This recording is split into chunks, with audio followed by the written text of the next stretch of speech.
Otoño de 2016. Millones de europeos protestan contra la Asociación Transatlántica para el Comercio y la Inversión y el Acuerdo Integral de Economía y Comercio. La región belga de Valonia se niega a firmar los acuerdos de libre comercio entre Europa y América del Norte y sume a la Unión Europea en una crisis. Las negociaciones sobre este acuerdo revelaron una instancia hasta ahora desconocida. Tribunales internacionales de arbitraje que permiten a los consorcios multinacionales demandar a los estados.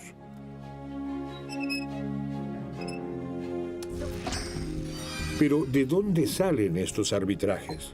¿Quién los organiza y quién representa los intereses de los ciudadanos? Al fin y al cabo, los que financian todo son los contribuyentes. Para comprenderlo, debemos adentrarnos más en un sistema inescrupuloso. Un sistema en el cual los consorcios multinacionales demandan a los estados e intentan imponerles sus leyes. Ya sean grandes estados industriales o países en vías de desarrollo, los arbitrajes afectan a todos y vulneran derechos fundamentales: salud, medio ambiente, salarios y los derechos humanos. Por fin sale a la luz el poder extraordinario de los tribunales internacionales de arbitraje.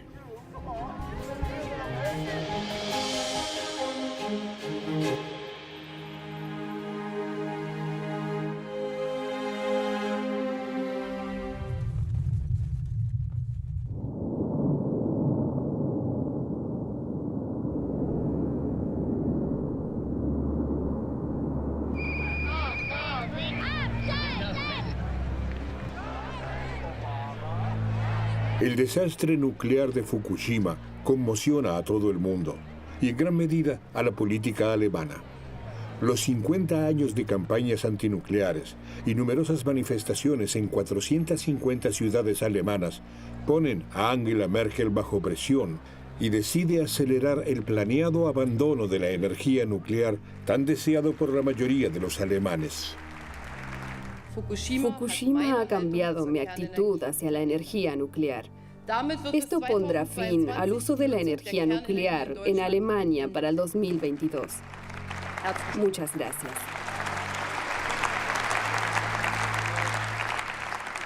Esta decisión de la jefa de gobierno se estableció por ley. 4 meses más tarde, el Parlamento sanciona la 13ª enmienda que modifica la Ley de Energía Atómica. Poco después se cierran las 7 centrales nucleares alemanas más antiguas, entre ellas las centrales nucleares de Brunsbüttel y Krümmel, que opera la compañía energética sueca Vattenfall. Vattenfall impugna esta ley y presenta un recurso de amparo ante el Tribunal Constitucional Federal en Karlsruhe, la mayor instancia de jurisdicción alemana. Como inversor extranjero, Vattenfall también puede demandar a Alemania ante un tribunal de arbitraje de inversiones. Si el consorcio ya tuvo éxito con eso una vez, ¿por qué no intentarlo de nuevo? En mayo de 2012, Vattenfall presenta una demanda adicional ante un tribunal internacional de arbitraje. El proceso se celebra en el Centro Internacional de Arreglo de Diferencias Relativas a Inversiones de Washington, si bien se trata de un asunto puramente europeo.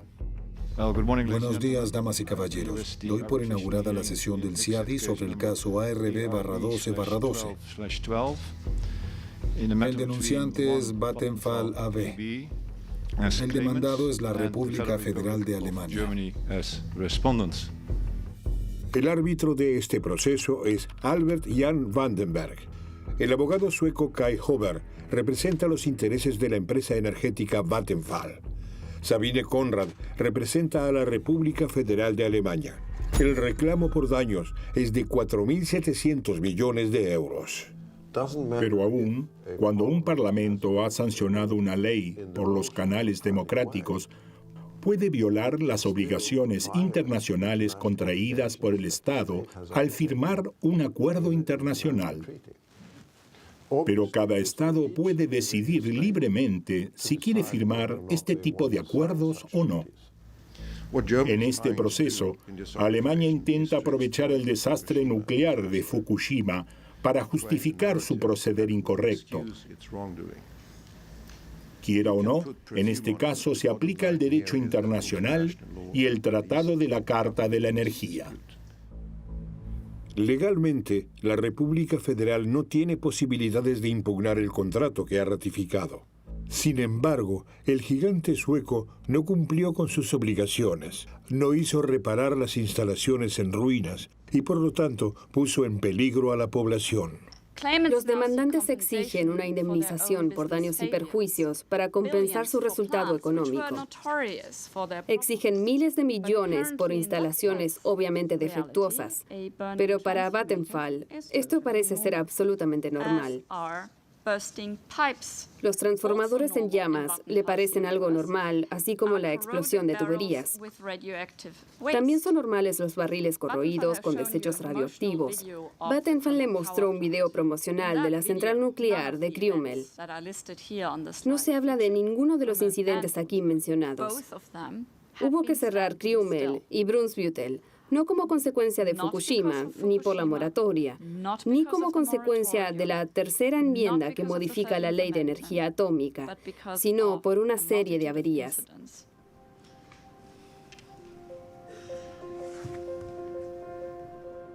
Krümmel y Brunsbüttel llevaban un listado de las anomalías. El Tribunal Federal Constitucional designó como perito al físico nuclear y experto nuclear de Greenpeace, Heinz Smittal. Este examinó cuidadosamente los defectos de ambas centrales nucleares. Hasta los expertos partidarios de la energía nuclear cuestionaron las anomalías y los numerosos defectos de esos reactores. Para la suerte de Krümmel, fue decisivo el incendio de un transformador de máquina en 2007. El transformador contenía unas 70 toneladas de aceite. Cuando el aceite comienza a arder, es una enorme masa de fuego. Todo el reactor y todo el emplazamiento de la central estaban cubiertos de humo negro. Y eso reveló muchos defectos. El sistema de extinción de incendios era demasiado pequeño. El agua se acabó en pleno incendio. Un cortocircuito externo puede provocar perfectamente un accidente base de diseño en cadena.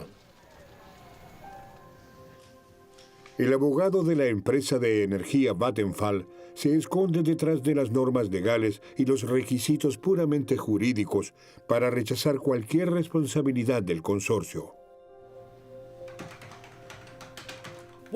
Las personas que intervienen en estos procesos, o la mayoría, tienen sus propias ideas. Han aprendido a usar el derecho internacional como una herramienta técnica. Al mismo tiempo, suponen que si las grandes empresas tienen muchos derechos y privilegios, eso tendrá un efecto positivo en la economía global. Los abogados no están acostumbrados a evaluar las consecuencias de sus decisiones. Más bien han aprendido a aplicar la ley correctamente. Como dicen los franceses, pensée unique rige el pensamiento único. Este caso es muy controvertido y ha desencadenado muchos debates. ¿Por qué? Porque este arbitraje no se tendría que haber tratado sobre la base de la Carta de Energía, ni ante un tribunal CIADI. La razón de la 13ª enmienda que modifica la ley de energía nuclear fue el accidente nuclear de Fukushima, ¿es verdad? Es verdad. Si esa es la percepción pública, ¿cómo se puede implementar en el marco de la ley de protección de inversiones de la Carta de Energía? Son suposiciones, pero debemos hacer esa pregunta. Es hipotéticamente imposible, ya que usted supone que la opinión No pública digo que no está tenga en lo razón cierto. ni que esté equivocada, pero la percepción pública ha cambiado. ¿Cómo se lo puede transferir legalmente a la Carta de Energía? Hoy a la mañana escuchamos la siguiente declaración de Vattenfall. La enmienda de la ley de energía nuclear fue una decisión política. Lo repitieron varias veces. ¿Desde cuándo la palabra política es un insulto? Política viene de la palabra griega políticos, que significa medidas relacionadas con el pueblo, los ciudadanos y el Estado. La democracia no es sino política. Es el gobierno del pueblo, por el pueblo y para el pueblo. Tiene que ser político por definición, y no es en absoluto un insulto. Las corporaciones multinacionales rechazan todas las consideraciones políticas y democráticas, como si estuvieran fuera de la política y por encima de la ley. Pero las leyes existen de todos modos. Mientras en Washington continúa el arbitraje privado ante un tribunal CIADI, el Tribunal Constitucional en Karlsruhe, donde Vattenfall presentó en primer lugar un recurso de amparo, anuncia su veredicto. El Tribunal Constitucional declara que el abandono de la energía nuclear de Alemania es constitucional y a las empresas que presentaron una demanda les corresponde una compensación económica por el cierre de sus centrales nucleares. En el futuro, Vattenfall no podrá argumentar que está indefenso sin un tribunal de arbitraje, porque se ha reconocido el derecho de protección y en el marco de lo que permite nuestra Constitución, también le concedió un derecho a compensación. Sería fatal si, a pesar de las regulaciones que tenemos en nuestra Constitución, en Washington surgiera otro resultado. Eso trastornaría las reglas del juego democráticas del país. Fundamentalmente, el abandono de la energía nuclear se confirma y los enemigos de la energía nuclear ya pueden darse por vencedores. Como ciudadano, sobre todo de Alemania, es ofensivo que Vattenfall haga eso. Vattenfall goza de la protección de ese derecho. A Vattenfall no se lo discrimina como un Estado extranjero, sino que recibe el mismo trato que los otros consorcios de energías locales. Quiere decir que un arbitraje externo no es en absoluto necesario, y queda claro que el reclamo por daños y perjuicios para Vattenfall puede ascender a millones, tal vez cientos de millones, pero no los 4.700 millones de euros que Vattenfall quisiera. La cantidad de la indemnización la define el gobierno federal en el marco de una enmienda legislativa. El Parlamento debe aprobarlo. En un arbitraje privado, las cosas son diferentes. El monto de la indemnización es mucho más alto y los abogados mercantiles participantes lo determinan arbitrariamente sin ningún tipo de legitimidad democrática. Y una parte de las costas judiciales, que son muy altas, entre 4 y 10 millones de dólares estadounidenses, por lo general, debe asumirlas el Estado. Si criticamos este sistema, también debemos criticar que las corporaciones tengan tanto poder, así como el comportamiento de los abogados mercantiles. Pero también debemos criticar a los estados y decirles, ustedes son responsables, ya que los estados crearon este sistema y está en sus manos abolirlo. También países como Colombia, Perú, Malí, todos los estados tienen la posibilidad y el poder para abolir este sistema si así lo desean. Pero, ¿de verdad quieren eso? Ya que a menudo los gobiernos y las grandes corporaciones están estrechamente relacionadas. El consorcio Vattenfall, por ejemplo, gozaba de la simpatía de Angela Merkel. Incluso designó a su exdirector general, Lars-Göran Josephson, comisario de protección del clima del gobierno federal. La mayoría de los jefes de Estado y de gobierno, como la canciller alemana, tienen sentimientos encontrados. Por un lado, quieren atraer a inversores extranjeros al país mediante la firma de acuerdos comerciales que les ofrezcan condiciones favorables. Por el otro, quieren sancionar leyes que protejan el medio ambiente, la salud de los ciudadanos y la democracia, que se oponen a los intereses de las corporaciones multinacionales. Es hora de admitir que nos enfrentamos a dos sistemas diferentes de poder. Uno es un sistema de poder tradicional que se degenera cada vez más en un accesorio folclórico, una especie de teatro de sombras para entretener al pueblo. Me refiero a los estados tradicionales que salen en los periódicos: Francia, Alemania, Australia, Japón, Brasil, Estados Unidos y demás.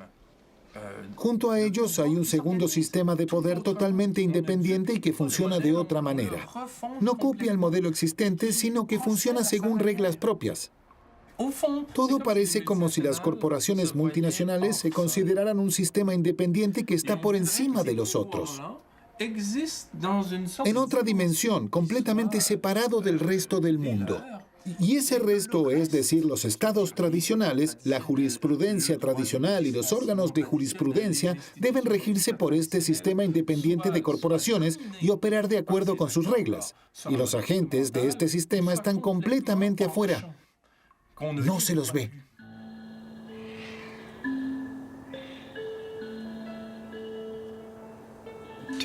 Bienvenidos al proceso de la fecha. El demandante es Renko Group Inc. El demandado es la República de Perú. El proceso CIADI tiene el número UNCT-13-1. En los años 90, me dediqué a fondo a las estrategias de desarrollo para los nuevos mercados en crecimiento. Fue una época emocionante. La Guerra Fría había terminado y los países buscaban nuevas posibilidades de desarrollo sostenible. Por entonces pensaba que esos nuevos flujos de inversión eran fascinantes, pero me preguntaba qué pasaría 5 o 10 años después. Entonces, resolví ocuparme de los conflictos y disputas que inevitablemente llegarían. La cantidad de esos conflictos aumenta constantemente y el poder de los tribunales de arbitraje de inversiones se extiende en todo el mundo y adopta dimensiones amenazadoras. En este caso, se trata de un consorcio que afecta tanto a las personas en Estados Unidos como en Perú. El grupo Renko, responsable de muchísima contaminación ambiental. El propietario y director ejecutivo del consorcio es Ira Rennert, un antiguo analista de crédito de Wall Street. Es uno de los hombres más ricos del mundo. Con su fundidora de plomo, envenenó la pequeña ciudad de Herculaneum, en el estado de Missouri, al igual que la ciudad peruana de La Oroya. Ambos municipios se presentan juntos en el proceso.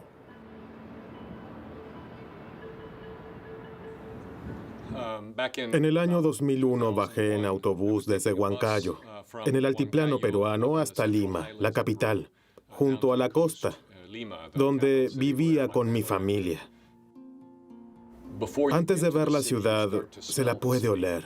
Huele a zinc y plomo, y llama la atención que la vegetación escasee cada vez más. La mayor parte de las montañas está cubierta de una capa gris blancuzca. Parecen depósitos de calcio. Durante el viaje, el autobús paró y bajé para estirar las piernas.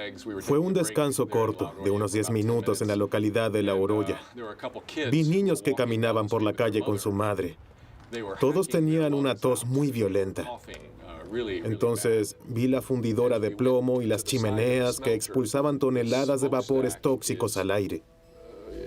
Lo que sucede allí es un envenenamiento pasivo de la población. La instalación completa opera sin filtros. Y no hay ninguna chimenea que lleve los gases y los vapores hacia arriba y fuera del valle. A mediodía ya era oscuro, era lleno de humos, olía horriblemente. Era bien fuertísimo porque como era desolado, era más libre, así como acá está también libre, ¿no? Y de frente llegaban las emisiones ahí y atacaba pues a la garganta, a la cabeza y salía lágrimas, toseábamos, atorábamos, ¿no? Y incluso hasta no puedes ni hablar. Y los chicos a veces tenían que estar metidos dentro del cuarto y no salían, pues, ¿no? Porque ya estaban fuertes las emisiones. Y la empresa no le importaba, pues. Ellos seguían botando, seguían contaminando. El Estado mismo ha permitido esta tremenda contaminación, porque el Estado ha dañado. Y viendo que está emitiendo las emisiones, está quemando, él debería haber paralizado este problema. Pero no le importó, siguió. Era previsible que el gobierno peruano no haría nada para evitar que The Durham Company no siguiera contaminando la localidad de La Oroya. El gobierno no tenía medios para obligar a una empresa extranjera a respetar las leyes vigentes. En este caso, las relaciones de poder eran demasiado asimétricas. Estaban claramente a favor de la empresa. Por eso, para el Estado peruano fue muy difícil hacer que la empresa respetara las condiciones medioambientales. Cuando el Estado peruano le vendió su fundidora de plomo Dow Ram Perú al grupo Renco en 1997, pone condiciones. La fundidora de plomo no puede liberar más emisiones tóxicas al medio ambiente. La empresa se compromete a respetar las nuevas condiciones ambientales, pero en vez de invertir en la descontaminación de las instalaciones de Perú, Ira Rennert las usa para evadir impuestos, enviando el dinero de dos de sus otras empresas mineras en el estado de Missouri y las Islas Caimán. Y la ciudad peruana de La Oroya se sigue contaminando al punto que los sudamericanos la llaman la Chernóbil de los Andes. El contrato que le otorgó a Renco el permiso para operar era un contrato deficiente. Tenía muchos vacíos legales y, por desgracia, muchos aspectos que el gobierno asumió para crear buenas condiciones para un inversor privado. Entonces, se juntaron las dos cosas. Una empresa que actuó de manera irresponsable, Renco, y un gobierno débil. Un gobierno que aceptó repetidamente que Renco no cumpliera con las condiciones ambientales vigentes. La Iglesia Presbiteriana empezó a reconocer la conexión entre la economía estadounidense y los países emergentes del mundo, sobre todo en el área de industrias extractivas. Nos preguntamos si habría una conexión entre la gente de Missouri y la de Perú. Hunter Farrell, director de la Iglesia Presbiteriana de Perú, se entera por la pastora Eleanor Stock de San Luis de la existencia de otra fábrica de Dow Ram Company que contamina el medio ambiente, igual que la de La Oroya, en la ciudad de Herculaneum del estado de Missouri. La fundidora de plomo también es de una empresa del grupo Renco. El pastor Farrell viaja a Estados Unidos para hacerse una idea en el lugar. Lo acompaña el arzobispo peruano Pedro Barreto. Se generan los primeros contactos entre las poblaciones afectadas de Perú y Estados Unidos. La pastora Eleanor Stock organizó la reunión. Invitó a expertos ambientales de la Universidad de San Luis, entre ellos Fernando Serrano y dos representantes de La Oroya. Comimos juntos y hablamos durante horas para intercambiar nuestras experiencias. Cada vez que una persona de Herculaneum contaba algo, la gente de La Oroya decía, a nosotros nos pasa lo mismo.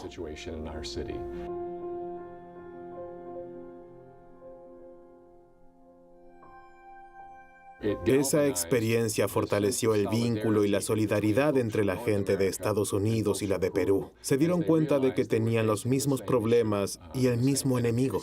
La gente había pasado por lo mismo. Las mismas experiencias con la empresa, las mismas intimidaciones y amenazas, las mismas mentiras en cuanto a los problemas de salud. Consideramos que una de nuestras primeras tareas era brindarle a la población datos científicos exactos. Esos datos no estaban disponibles hasta entonces, por lo que la gente no tenía nada para responsabilizar a la empresa. El movimiento iniciado por la pastora comienza a prosperar. En 2005, un equipo de investigadores de la Universidad de San Luis, liderado por el profesor Fernando Serrano, viaja a Perú. Los científicos toman las primeras muestras de sangre de los pobladores de La Oroya.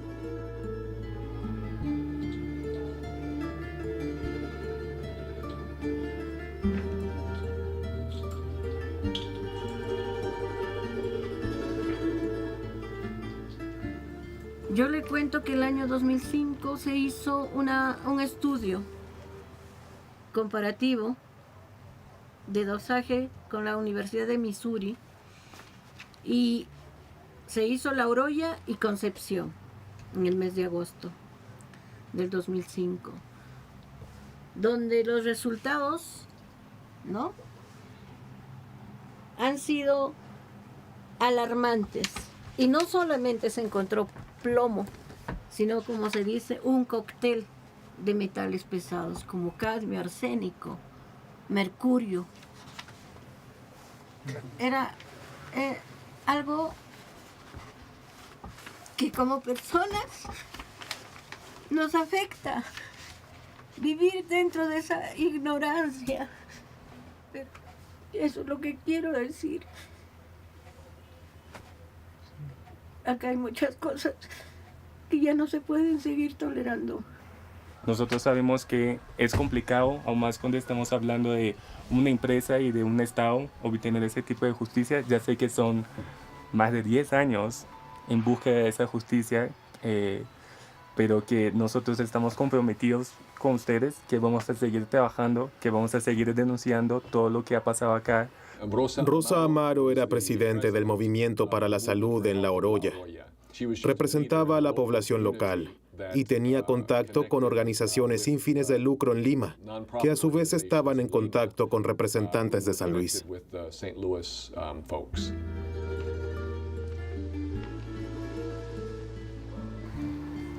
Nosotros hemos hecho como organización muchísimas cosas, no solo para algunas personas, sino para toda la población.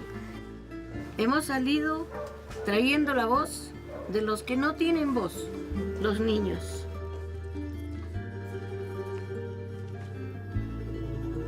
Doerran ha sido una empresa prácticamente que ha sido muy motivada con todos sus trabajadores, que no se podía hablar en La Oroya de contaminación. El que hablaba de contaminación era el enemigo de la empresa de La Oroya. Hay circunstancias en que a veces me siento un poco mal, pero a veces mi esposo me dice, de nada vale que has destruido el negocio, hemos tenido que salir a la fuerza por estar, y que has ganado con el Mossad. Eso es lo que él me dice. Y yo les digo, si yo he ingresado al movimiento, no es porque yo he querido algo del movimiento, sino tal vez para cambiar, ¿no?, ver que la salud no se siga marchitando.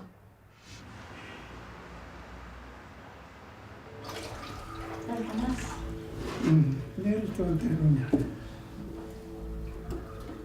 Los análisis de sangre realizados por los médicos estadounidenses dividen a la población.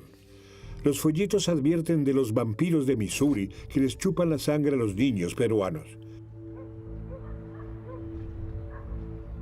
Activistas como Rosa Amaro, que alertan sobre la intoxicación por metales pesados, reciben graves amenazas. El grupo Renco amenaza con cerrar la fábrica. La reacción fue como suele ser en países como Perú. Hubo mucha presión para mantener el funcionamiento de las instalaciones de parte de los empleados de la fábrica y también de las autoridades de la provincia de Yauli y del distrito de La Oroya. El gobierno peruano recibía periódicamente amenazas de Doerran Company. Según la amenaza, 4.000 puestos de trabajo desaparecerían de la noche a la mañana. La población local necesitaba esos puestos de trabajo sin falta, y pronto este tema lo dominó todo. Cada vez que circulaba el rumor sobre un posible cierre de la fundidora de plomo o que el gobierno la haría cerrar, la gente salía a las calles. En el caso de La Oroya, no ha sido totalmente satanizada. Y eso ha hecho que La Oroya, pues, siempre haya sido catalogada, pues, como una de las fundiciones más importantes a nivel mundial. En el caso del plomo en La Oroya, ya desde el 2006, 2007 está por debajo del mínimo que se debe poder producir. Incluso muy por debajo. Vamos a ver si hay una llamada telefónica al 39 para también escuchar su apreciación. Buenos días, le escuchamos, Radio Carisma. Buenas tardes, Rolando. Con Oroya, ¿Oroya qué está? ¿Está abandonado? ¿Está triste? ¿O qué ha sucedido con Oroya? Oroya ya no existe. Yo quisiera que usted me responda esa pregunta. Lo que la Oroya en este momento está agonizando, señor. La Oroya está muriéndose por culpa, justamente por personas que son ineptos, que no valen nada y lastimosamente no están haciendo nada bueno por esta Oroya. Al contrario, están eliminando. Las conclusiones del estudio científico son claras. La fundidora de plomo envenena a los habitantes de La Oroya. Rubén está muy preocupado por la salud de su hijo mayor, Juan. Acá, por ejemplo, tenemos las emisiones exactas de lo que ha pasado con el caso de Juan. Plomo en sangre, 0.34. Arsénico, 60.38. Cadmio en orinas, 2.67. Estomatitis asfosa, dice, trastorno de lenguaje que no puede hablar. Retirarlo al niño de acá de la Oroya. Ya, retirarlo. El 97% de los niños de La Oroya tenía un alto nivel de plomo en sangre. Algunos tenían entre 30 y 40 microgramos por decilitro de sangre. Ese valor es terrible. En Estados Unidos hospitalizarían a esos niños de inmediato. Esa contaminación causa considerables trastornos cognitivos y motores. Por cada año que los niños pasan en La Oroya, pierden entre 1 y 2 puntos de cociente intelectual.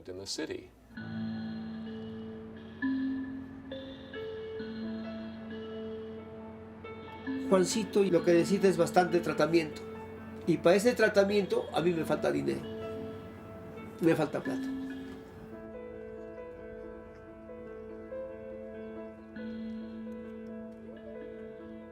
La contaminación del medio ambiente que afectó a más de 1.000 niños en Perú le ha costado caro a una empresa que procesa minerales. El gobierno peruano decidió liquidar a la empresa Doe-Ram como sanción al incumplimiento de normas ambientales locales. Queda claro que lo que quiere el Perú es que las empresas cumplan la ley, que cumplan sus obligaciones, que no establezcan obligaciones al gobierno peruano que no les corresponde, no se trata de eso, y que lo que también queremos es actividades productivas sanas y queremos que ellas se hagan en el cumplimiento de la ley. Esta refinería está ubicada en La Oroya. En 2009, el Estado peruano ordena el cierre de las instalaciones de Renco por incumplimiento de las condiciones medioambientales del complejo minero de La Oroya y el peligro para la salud de la población. Ira Rennert presiente su gran oportunidad. El cierre se puede presentar ante un tribunal internacional de arbitraje como una forma de expropiación indirecta. Ira Rennert demanda al Estado peruano. El proceso se lleva a cabo en Washington. Los habitantes de La Oroya no pueden participar. Le doy ahora la palabra al señor Hamilton para que dé su opinión. Gracias. La Oroya, por su naturaleza, es una fuente de recursos metalúrgicos. Es una comunidad con colegios, casas, iglesias, con niños, padres, madres, con empresas y trabajadores. Es un sitio económico, es un sitio humano. El convenio le permite a un inversor demandar al Estado, ya sea en su propio nombre, por las desventajas que el Estado le causó, o en nombre de la casa matriz. Los convenios de libre comercio poseen una cláusula de protección de inversiones que le permite a una empresa demandar a la población local, los gobiernos, los estados o las naciones si tienen la sensación de que sus ganancias pasadas, presentes o futuras corren peligro. Entonces, si las personas envenenadas por esa empresa protestan o hacen algo que la empresa considere amenazador para sus ganancias, puede demandar a esas personas. La gente de Perú está muy preocupada por el sistema de arbitraje. Lo describen como un tribunal sin rostro. Nadie sabe quién toma las decisiones y en nombre de quién hablan. Nadie sabe de dónde viene esa gente ni por qué están aquí.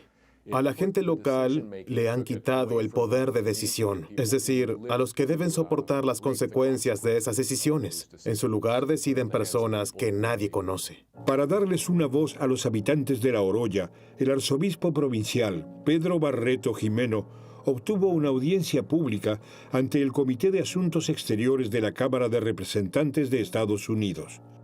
Rosa Amaro y el investigador de la Universidad de Saint Louis, Fernando Serrano, comparecen como testigos en julio de 2012. Está científicamente comprobado que la salud de los pobladores y el medio ambiente están amenazados. Lo han demostrado los estudios. Es preocupante que la contaminación múltiple por metales pesados causa un perjuicio para la salud. En la cuestión económica, jurídica y de otros factores de la relación entre Estados Unidos y Perú, en el marco del Convenio de Libre Comercio, creo que no debemos olvidar una cosa: la salud y los derechos de los habitantes de La Oroya, sobre todo los de los niños y los de quienes aún no han nacido. Los niños nacen con residuos de plomo en el cuerpo y eso es inaceptable. Señora Amaro, tiene la palabra. No estoy aquí como un líder político ni como un técnico experto. Vengo aquí como una ciudadana de La Oroya y como madre preocupada por mis hijos menores, Moisés y Jesús. Los que apoyan a la empresa Doerran han arrojado piedras a mi casa y me han amenazado de muerte.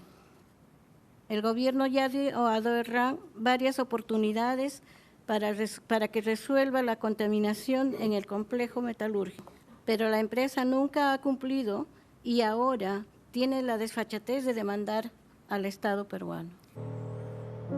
Con el apoyo de los abogados de San Luis, más de 1,000 niños de La Oroya presentaron una demanda en un tribunal de Missouri contra Ira Rennert. En 2010 se condenó allí a la empresa a pagar una indemnización de $65 millones estadounidenses a la población de Herculaneum. Para eludir ese veredicto, Ira Rennert, por su parte, presenta la demanda contra el Estado peruano ante un tribunal internacional de arbitraje. Justo después de expresar sus intenciones de arbitraje, en diciembre de 2010, Renco recurrió inmediatamente a la Corte Suprema de Estados Unidos. La empresa quería transferir de la Corte local al nivel federal la demanda presentada por los niños de La Oroya. Así Renco esperaba tener mejores oportunidades. La empresa señaló a la Corte Suprema que estaba pendiente una acción contra Perú ante el Tribunal de Arbitraje. Ese proceso llevó varios años. En el año 2016, el Tribunal Internacional de Arbitraje dictaminó que Renco infringió la cláusula incluida en el contrato de renunciar a procesos locales. Esas condiciones especiales las negociaron ambas partes, Perú y Estados Unidos, y se incluyeron en el contrato. Y el tribunal dictaminó que se violaron esos términos del contrato.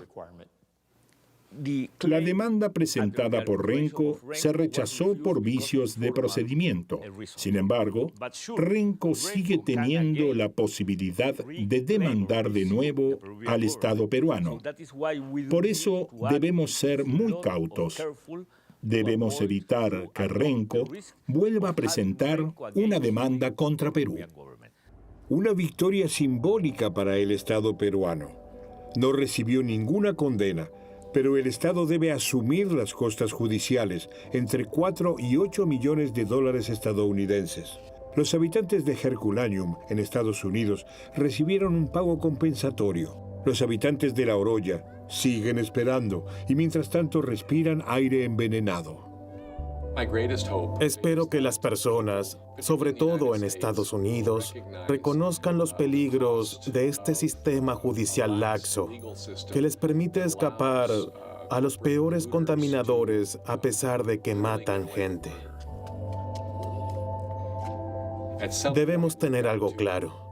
Los inversores tienen derechos, pero nadie tiene derecho de destruir el desarrollo intelectual de un niño. Y nadie tiene el derecho de contribuir a la intoxicación de niños en ninguna parte del mundo.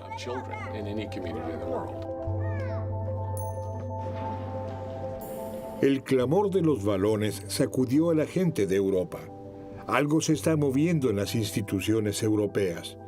En marzo de 2018, el Tribunal de Justicia de la Unión Europea, invocado por Eslovaquia, anula una demanda por daños y perjuicios de 22 millones de euros impuesta por un tribunal de arbitraje. Según el Tribunal de Justicia, la decisión de la Corte Arbitral no es compatible con la legislación de la Unión Europea. Una novedad que podría considerarse una sentencia jurisprudencial para todos los conflictos intereuropeos. Con esta decisión, el Tribunal de Justicia de la Unión Europea parece querer reafirmar su soberanía y facultad de jurisprudencia. Y la Comisión Europea está trabajando en un proyecto a largo plazo para establecer un tribunal público, internacional y permanente que podría reemplazar a los tribunales privados de arbitraje. Pero no nos hagamos ilusiones. Las corporaciones multinacionales no renunciarán al enorme instrumento de poder que ofrecen los tribunales. Pueden contar con los mejores abogados mercantiles del mundo para defenderlos en nombre de los acuerdos de libre comercio que firmaron los gobiernos en el pasado. Una razón más para que la sociedad civil se mantenga alerta, proteste y resista. Para evitar que los estados se sometan a la presión económica y financiera ejercida por las corporaciones, para defender el poder legislativo de los estados y para proteger la salud de las personas y el medio ambiente en todo el mundo, para que sea prioritario el bien común y no los intereses comerciales de las empresas multinacionales.